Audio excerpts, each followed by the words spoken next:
She vanished without a trace, but all this time, her body was buried beneath her own home. The house on Grattan Street had always seemed ordinary.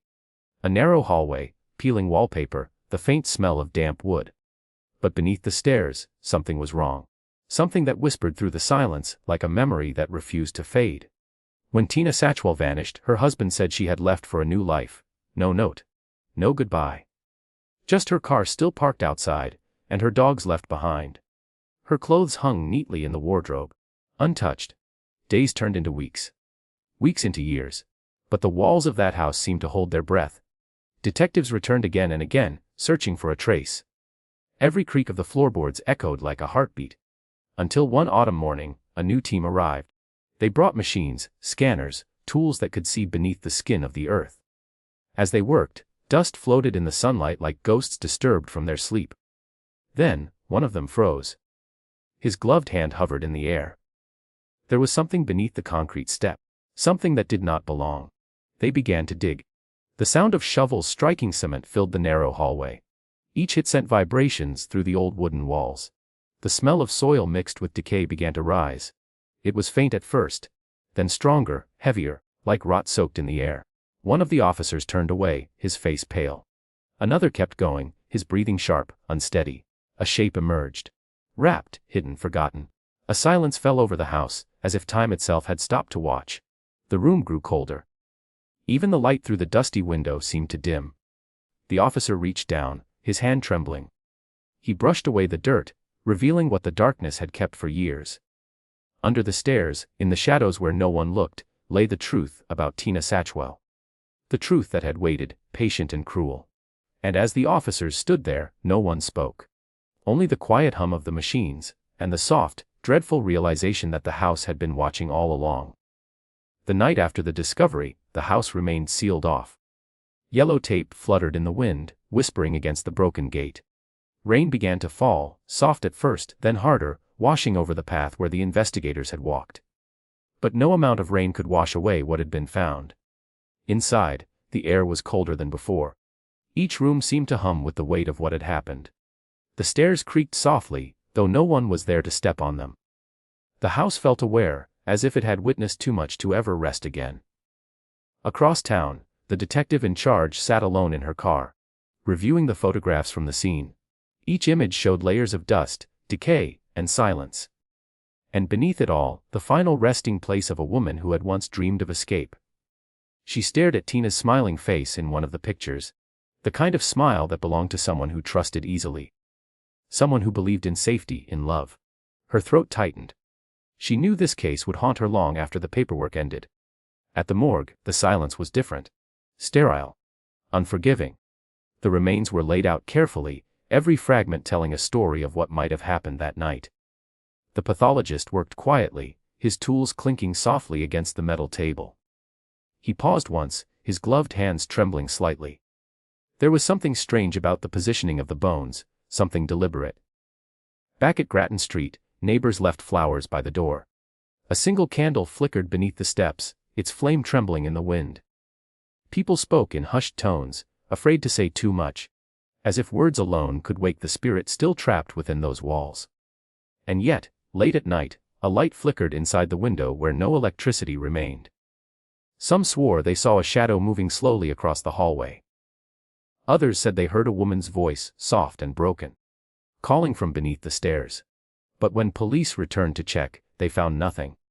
Only the quiet hum of a house that had finally given up its secret, but not its soul. Days turned into weeks, yet the house on Grattan Street refused to fall silent.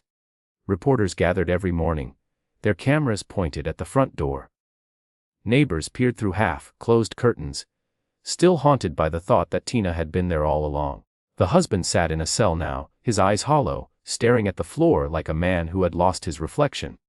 When detectives questioned him, he spoke in fragments, half-truths, broken sentences, as if his mind no longer trusted itself. He said he remembered her laughter, the sound of her footsteps, and then nothing. Just darkness, and the echo of his own guilt. In the courtroom, silence filled every corner. The walls seemed to lean inward, listening.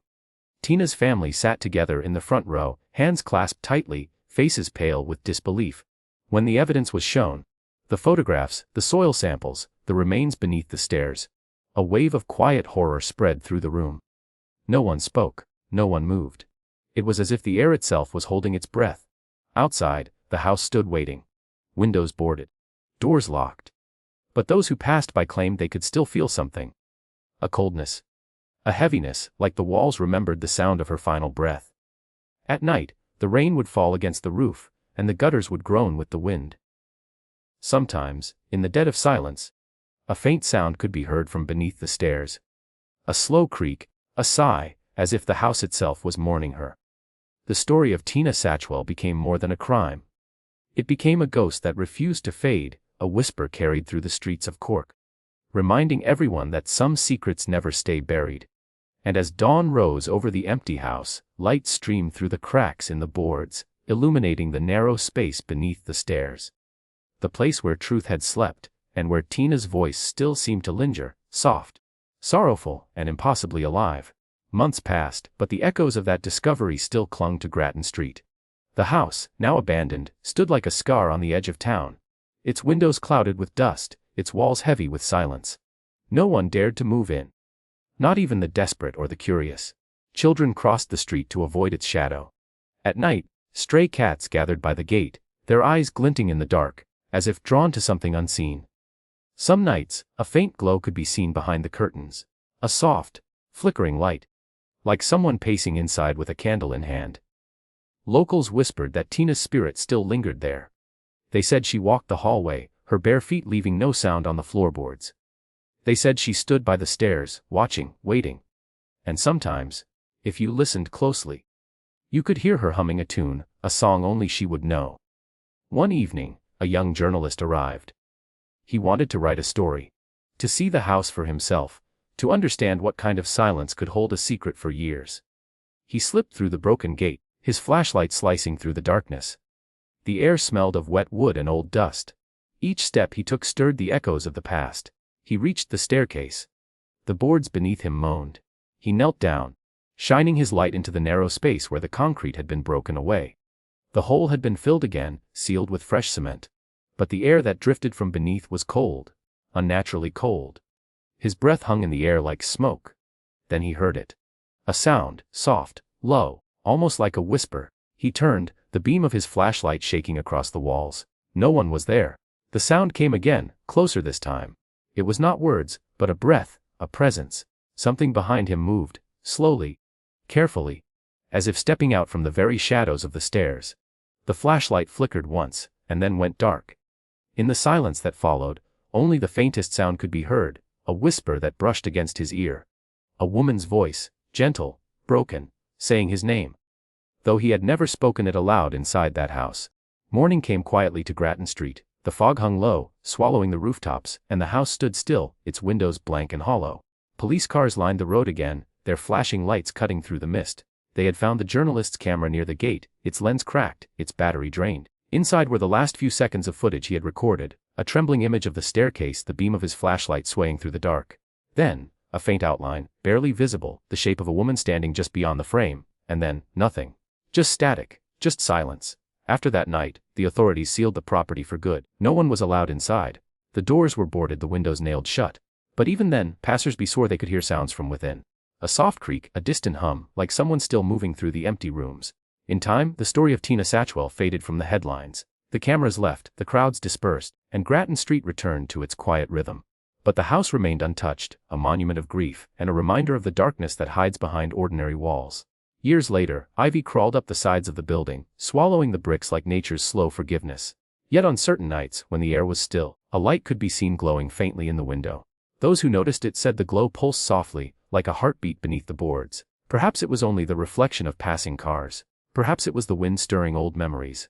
But those who knew the story, those who remembered Tina, believed differently. They said the house had finally found peace, that her spirit no longer wandered, that the truth, once buried beneath the stairs, had finally been set free. And as dawn broke over the quiet street, the light in the window faded with the morning sun, leaving behind only the stillness, and the whisper of a soul that had waited too long to be heard.